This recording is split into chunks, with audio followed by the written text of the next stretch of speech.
Ang mabuting balita ng Panginoon ayon kay San Mateo.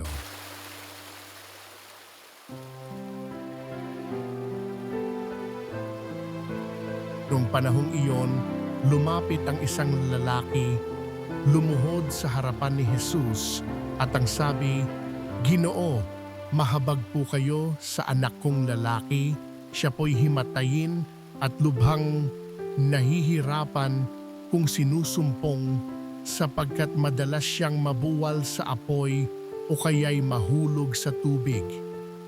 Dinala ko na siya sa inyong mga alagad, ngunit hindi nila mapagaling."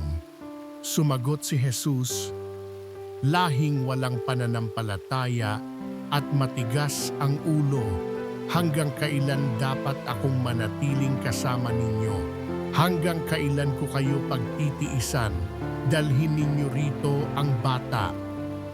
Pinagwikaan ni Jesus ang demonyo at lumabas ito at ang bata'y gumaling agad.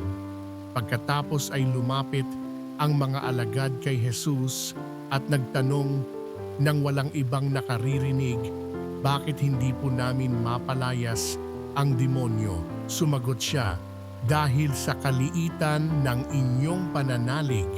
Sinasabi ko sa inyo, kung maging sinlaki man lamang ng butil ng mustasa ang inyong pananalig sa Diyos, masasabi ninyo sa bundok na ito, 'Lumipat ka roon,' at lilipat ito.